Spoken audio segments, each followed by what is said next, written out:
이것은 스승의 목소리이다. 외침과 어루만짐이다. 이 목소리가 회개하기를 원치 않는 사람들에게 말할 때에는 외침이 되고, 비록 불완전하더라도 하느님과 그분의 말씀을 찾아내려는 착한 뜻을, 하느님과 그분의 말씀을 찾아낸 다음에는 자기를 거룩하게 하려는 착한 뜻을 가진 사람들에게 말할 때에는 어루만짐이 된다. 이 사람들에게는 말씀이 친구의 어루만짐이 되고 예수의 축복이 된다. 110. 예수께서 데카폴리스의 어떤 마을에서 417. 1944년 10월 2일 강가에 아주 소박한 집 몇 채가 있는 마을이 보인다. 예수께서 물이 부른 요르단강을 배로 건너실 때 아마 이 마을에서 떠나신 것 같다. 과연 길을 준비하라고 가리오 사람과 토마를 앞으로 보내셨던 예수께로 벳사공이 그의 부모와 같이 마주 나온다. 벳사공은 예수께서 오시는 것을 멀리서 보고 걸음을 재촉한다. 그리고 예수 앞에 이르러서는 몸을 아주 깊이 숙여 절을 하면서 말한다. 선생님, 우리 병자들을 위해서 잘 오셨습니다. 선생님을 기다리고 있습니다. 저는 선생님 말을 많이 했습니다. 온 마을이 저를 통해 선생님께 인사를 드리며 지극히 높으신 하느님의 메시아 찬미 받으십시오 하고 말합니다. 당신과 이 마을의 평화. 나는 당신들을 위해서 왔으니 당신들의 바람이 저버려지지 않을 것입니다. 하늘은 믿는 사람에게 자비를 베푸실 것입니다. 갑시다. 그리고 예수께서는 벳사공 곁에 서서 마을의 중심으로 향하신다. 여자들과 어린이들과 남자들이 문지방에 나타났다가 행렬이 전진하는 데 따라 작은 행렬을 따라간다. 몇 미터씩 갈 때마다 군중이 불어난다. 사람들이 끊임없이 와서 이미 와 있던 사람들과 합치기 때문이다. 인사를 하고 찬미를 하고 구원을 빌고 한다. 선생님 하고 어떤 어머니가 외친다. 제 아이가 병이 들었습니다. 복되신 선생님 와주십시오. 그러니까 예수께서는 어느 초라한 집 쪽으로 방향을 바꾸어 가셔서 눈물에 젖은 어머니의 어깨에 손을 얹으시고 말씀하신다. 아들이 어디 있소? 여기 있습니다, 선생님. 이리 오십시오. 그 어머니와 예수, 벳사공, 베드로, 요셉, 타데오, 그리고 군중 속의 사람들이 들어간다. 다른 사람들은 문 앞에 빽빽이 모여서서 목을 누리고 구경을 한다. 초라하고 어두운 부엌 한 구석에 불을 피워놓은 곳 곁에 작은 침대가 있고 그 위에는 7살쯤 된 어린아이의 작은 시신이 있다. 작은 시신이라고 말한 것은 그 아이가 하도 작아지고 누르스름하고 움직이지 않고 있기 때문이다. 작은 가슴이 숨가쁘게 헐떡거리는 소리만이 있다. 폐결핵을 앓는 것 같다.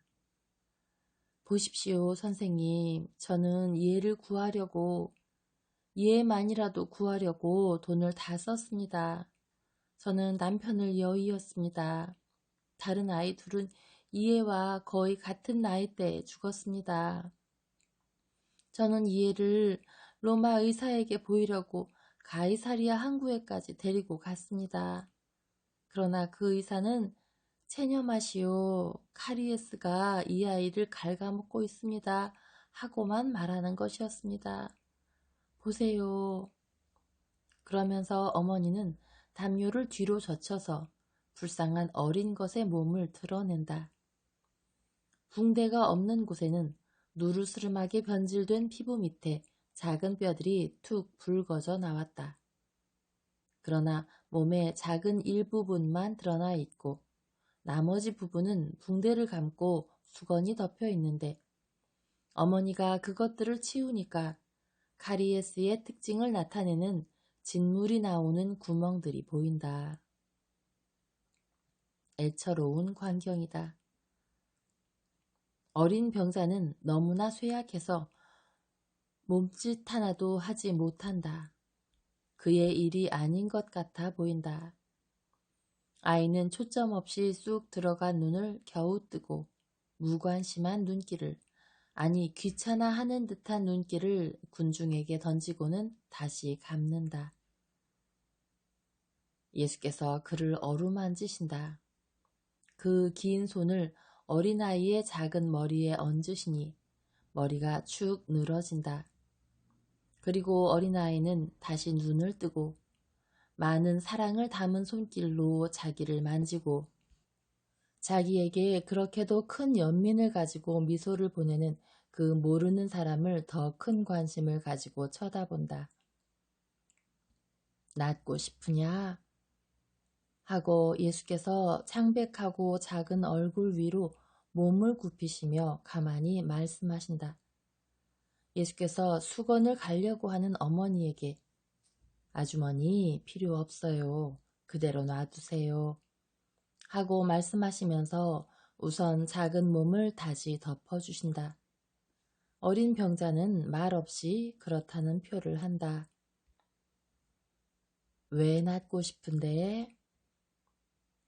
엄마를 위해서요. 하고 몹시 약한 목소리가 말한다. 어머니는 더 크게 운다. 내가 낳으면 늘 착하게 굴겠니? 착한 아들이 되겠어? 훌륭한 시민이 되겠어? 또 훌륭한 신자가 될 거야? 예수께서는 어린아이에게 질문 하나하나에 대답할 시간을 주시기 위하여 질문들을 잘 떼어서 하신다. 지금 네가 약속하는 걸 기억하겠니? 언제나.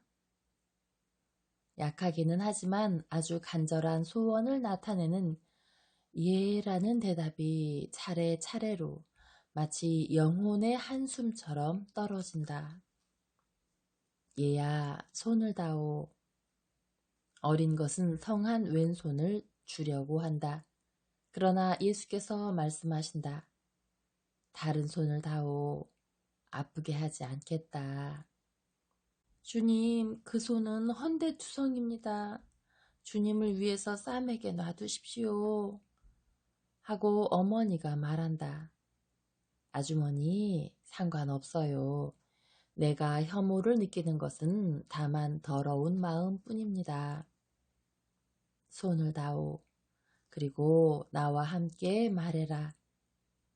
저는 아들로, 어른으로, 참 하느님을 믿는 사람으로 항상 착하게 살기를 원합니다. 하고 어린아이는 그의 작은 목소리에 억지로 힘을 주며 되풀이한다.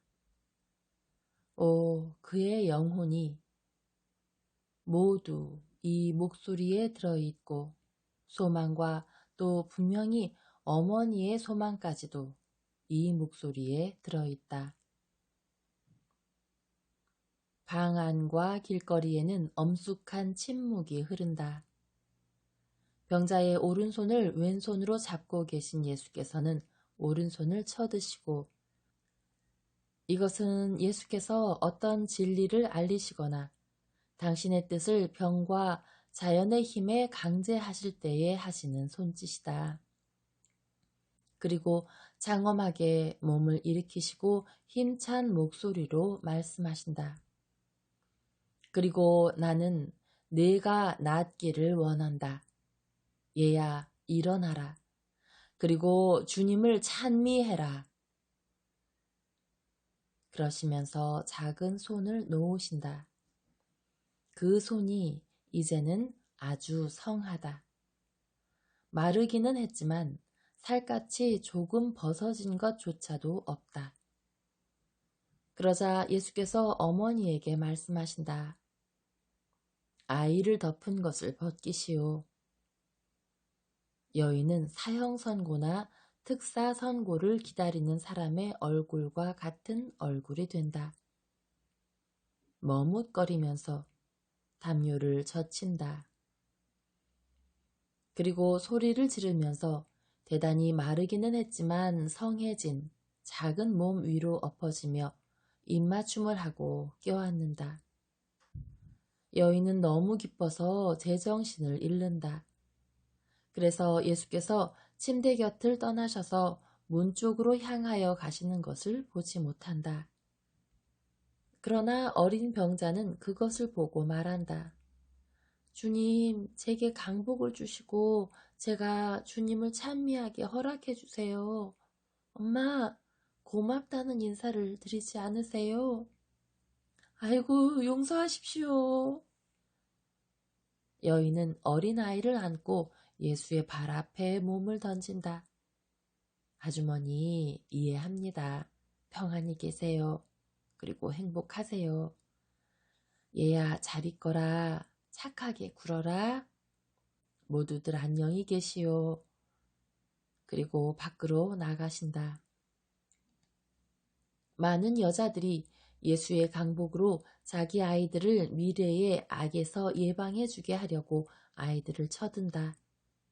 어린아이들은 애무를 받으려고 어른들 사이로 교묘하게 빠져나온다. 그러니까 예수께서는 그들에게 강복하시고 쓰다듬어 주시고 그들의 말을 들으신다.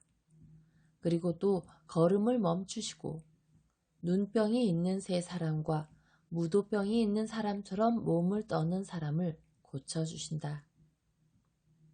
이제는 마을 한가운데에 와 계신다. 여기에는 나면서부터 귀먹은 벙어리인 친척 한 사람이 있습니다. 정신은 민첩할 테지만 아무것도 하지를 못합니다. 그 사람을 고쳐주십시오, 예수님. 하고 뱃사공이 말한다. 그 사람에게로 데려가 주시오.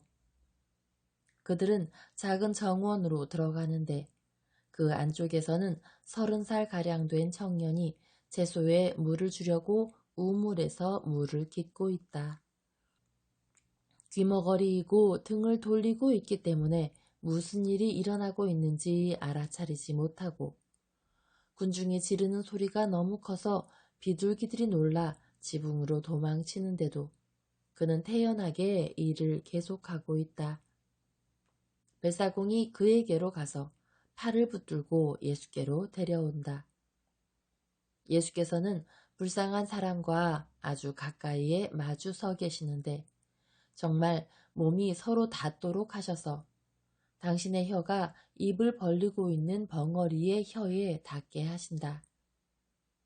그리고 가운데 손가락 둘을 귀먹은 벙어리의 두 귀에 넣으시고 눈을 하늘로 치켜 뜨시고 잠시 기도하신 다음 말씀하신다. 열려라. 그리고 손을 떼시고 물러나신다. 제 혀와 귀를 풀어주고 뚫어주시는 선생님은 누구십니까? 하고 기적을 받은 사람이 말한다. 예수께서는 손짓을 한번 하시고 집 뒤로 해서 나오셔서 길을 계속 가려고 하신다. 그러나 병이 나은 사람도 뱃사공도 예수를 붙잡는다. 한 사람이 메시아이신 나자렛의 예수님일세 하고 말하니까 다른 사람은 아이고 경배를 하게 머물러 계십시오 하고 외친다. 지극히 높으신 주님께 경배하고 그분께 항상 충실하시오. 자, 쓸데없는 말을 하느라고 시간을 허비하지 말고 기적을 오락거리로 삼지 마시오. 말은 선을 행하는 데 쓰고 당신을 사랑하시고 당신에게 강복하시는 창조주이신 영의 목소리를 귀보다는 마음으로 더 들으시오. 그렇고 말고 지극히 행복한 사람에게 그의 행복에 대하여 말하지 말라고 하는 것은 무익한 일이다. 병이 고쳐진 사람은 그곳에 있는 모든 사람에게 자기의 행복을 말하는 것으로 그렇게 여러 해 동안 말을 하지 못하고 듣지 못했던 것을 보충한다. 벳사공은 예수께서 그의 집으로 들어가셔서 쉬시고 요기를 하시도록 간청한다.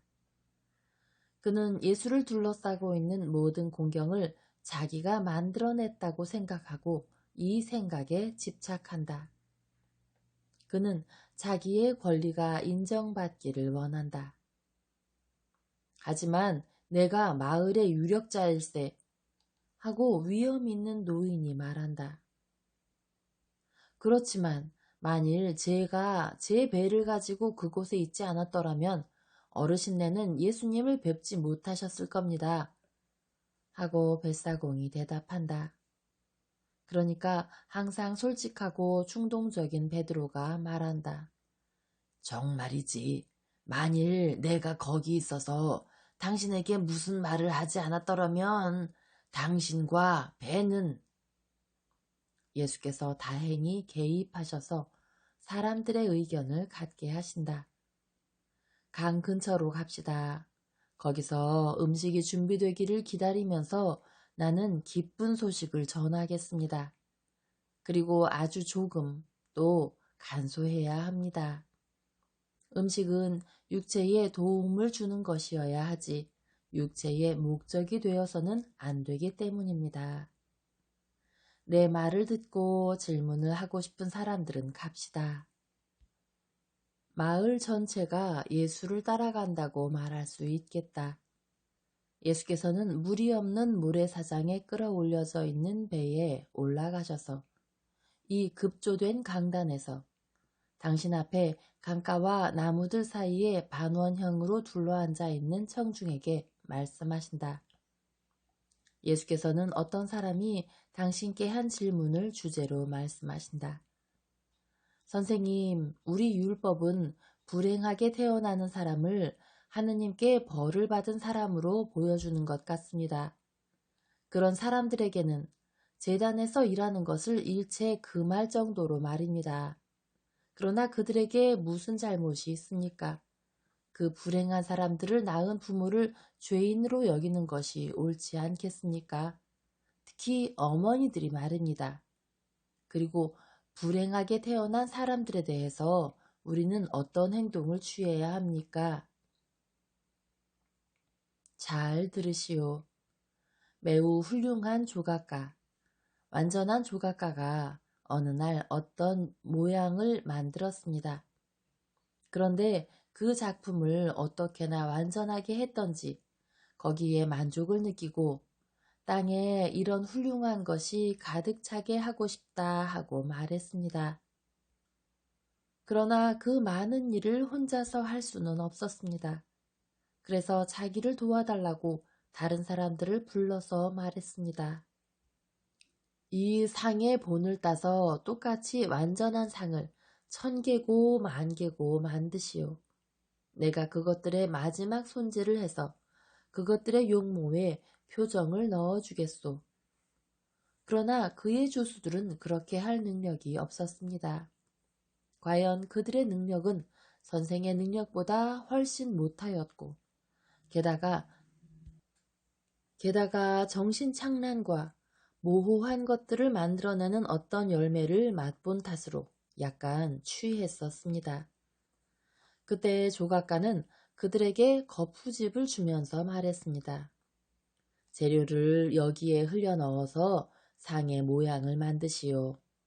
그 상의 끝마무리를 하기 위하여는 내가 마지막 손질을 해서 생명을 불어넣어 주겠소. 그래서 조수들은 일을 시작했습니다. 그러나 조각가는 큰 원수를 가지고 있었습니다. 조각가 자신의 원수이기도 하고 조수들의 원수이기도 했습니다. 이 원수는 갖은 방법으로 조각가를 훌륭하지 않게 보이게 하고 그와 조수들 사이에 불화가 생기도록 애를 썼습니다. 이를 위하여 그는 작품들에 그의 관계를 작용하게 했습니다. 때로는 거푸집에 흘려 넣어야 하는 재료를 변질시키고, 때로는 불을 덜 세게 하고, 때로는 조수들을 지나치게 흥분시켜서 말입니다.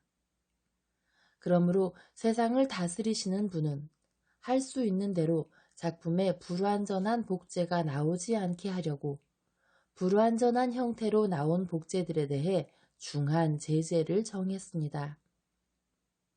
그런데 그 제재 중에 한 가지는 그런 불완전한 복제들은 하느님의 집에 내놓을 수 없다는 것이었습니다. 거기에는 모든 것이 완전해야 하고 완전해야 할 것입니다. 해야 할 것이라고 말하는 것은 사실은 그렇지 않기 때문입니다.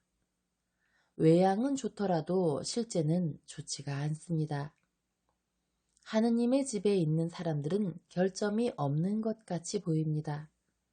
그러나 하느님의 눈은 그들에게서 가장 중대한 결점들을 발견하십니다. 마음에 속하는 결점들 말입니다. 오 마음, 하느님을 마음으로 섬겨야 합니다. 정말이지 마음으로 섬겨야 합니다. 하느님의 뜻에 맞는 찬미를 노래하기 위하여는 맑은 눈과 완전한 귀, 듣기 좋은 목소리, 육체적인 아름다움을 가지는 것이 필요하지도 않고 충분하지도 않습니다. 아름답고 깨끗하고 향기로운 옷을 입는 것이 필요하지도 않고 충분하지도 않습니다. 눈길과 청각과 목소리와 정신적인 형태에서 영이 맑고 완전하고 조화있고 잘생겨야 하며 정신적인 형태가 깨끗함으로 꾸며져야 합니다. 이것이야말로 깨끗하고 사랑으로 향기롭게 된 아름다운 옷이고 이것이야말로 하느님의 마음에 드는 향기가 잔뜩 밴 기름입니다. 그런데 행복한 사람으로 불행한 사람을 보고 그에 대하여 업신여김과 미움을 가지는 사람의 사랑은 어떤 사랑이겠습니까? 그러나 반대로 죄가 없으면서 불행하게 태어난 사람에게는 이중 삼중으로 사랑을 베풀어야 합니다. 불행은 벌을 참아받는 사람과 벌을 참아받는 것을 보고 감명을 받는 사람과 어버이의 사랑으로 그것을 괴로워하면서 어쩌면 내가 내 악습으로 이 벌의 원인이 되었다고 생각하며 가슴을 치고 있을 사람에게 공로를 주는 벌입니다. 그리고 불행은 그것을 보는 사람에게 절대로 정신적인 죄의 원인이 되어서는 안 됩니다. 보는 것은 만일 그것이 반애덕을 유발하면 죄가 됩니다. 그렇기 때문에 나는 여러분에게 이렇게 말하는 것입니다. 여러분의 이웃에 대해서 절대로 사랑을 잃지 마시오. 그가 불행하게 태어났으니까, 그가 큰 고통을 가지고 있으니까 그를 사랑하시오. 그가 자기의 잘못으로 불행하게 되었습니까? 그의 잘못이 벌써 벌로 변했으니까 그를 사랑하시오. 그가 불행하게 태어났거나 불행하게 된 사람의 아버지입니까? 자기 자식을 통해 벌을 받는 아버지의 고통보다 더 큰 고통이 없으니까 그를 사랑하시오. 그가 괴물을 둔 어머니입니까? 그 여자는 가장 비인간적이라고 그 여자가 생각하는 그 고통으로 문자 그대로 찍어 눌려 있으니 그 여자를 사랑하시오. 그것은 비인간적인 고통입니다. 그러나 영혼이 괴물인 어떤 사람을 낳은 여인, 자기가 이 세상과 조국과 가정과 친구들에 대하여 마귀이고 위험한 인물을 낳았다는 것을 알아차리는 여인의 고통은 훨씬 더 비인간적인 고통입니다. 오, 감히 고개를 들지 못하는 이 어머니. 잔인하고 비열하고 살인자이고 배신자이고 도둑이고 타락한 인간의 이 불쌍한 어머니. 그런데 나는 여러분에게 이렇게 말하겠습니다. 가장 불행한 이 어머니들도 사랑하시오. 어떤 살인자와 어떤 배신자의 어머니들의 이름과 더불어 역사에 전해질 어머니들을. 사방에서 땅은 자기 자식의 참혹한 죽음으로 인하여 고민하는 어머니들의 울음소리를 들었습니다. 하와 이래로 얼마나 많은 어머니들이 사람들에 의해서 무참히 죽고 몹시 괴롭힘을 당하고 박해를 당한 아들의 시체 앞에서 그들의 오장육부가 해산의 고통보다도 더한 고통으로 찢어지는 것을 느꼈습니까? 아니, 그보다도 어떤 잔인한 손이 오장육부와 심장을 떼어내는 것 같은 고통을 느꼈습니까? 그 어머니들은 그들의 고통스러운 사랑의 발작적인 정신착란으로 시체 위에 엎어져서 그들의 끔찍한 고통을 부르짖었습니다. 그러나 그 시체는 어머니의 말을 듣지 못했고 어머니의 체온에도 따뜻해지지 않았고 말을 할 수 없으면 눈길이나 몸짓으로라도 어머니, 나는 어머니의 말이 들려요 하는 말을 하기 위한 움직임 하나도 할 수가 없게 되어 있었습니다.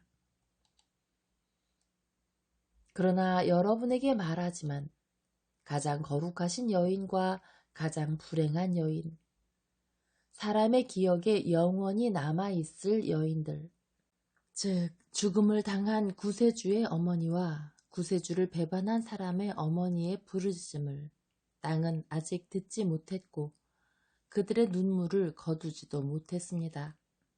서로 다르게 고통을 당한 두 여인은 멀리 떨어진 거리에서 서로 탄식하는 소리를 들을 것이고 죄 없고 거룩한 어머니, 가장 죄 없는 어머니, 죄 없는 아들의 죄 없는 어머니가 잔인한 아들의 고통받는 어머니인 멀리 떨어져 있는 자매에게 다른 무슨 말보다도 자매님, 나는 자매님을 사랑해요 하고 말할 것입니다.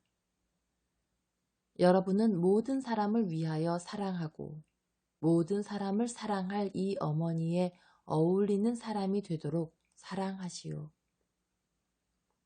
사랑이야말로 이 세상을 구원할 것입니다.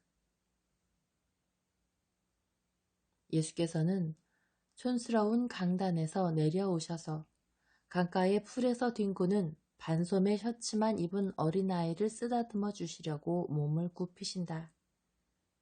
그렇게도 숭고한 말씀을 많이 하신 다음 보통 사람처럼 아주 어린 꼬마에게 관심을 보이시고 그런 다음 빵을 나누어서 바치고 가장 가까이 있는 사람들에게 주시고 분명히 마음속으로는 벌써 당신 어머니의 비통한 부르짖음 소리를 들으시고 또 당신 곁에 유다가 있는 것을 보시면서도 다른 사람들과 같이 앉으셔서 잡수시는 선생님을 이렇게 보는 것은 기분 좋은 일이다. 몹시 충동적인 내게는 당신의 감정을 이렇게 억제하시는 것이 다른 많은 것보다도 더 깊은 인상을 준다. 이것이 내가 거기서 받는 계속적인 교훈이다. 그러나 거기 있는 사람들은 완전히 황홀해진 것 같이 보인다. 그들은 다정스러운 사랑의 선생님을 존경을 가지고 쳐다보면서 생각에 잠긴 채 말없이 먹는다.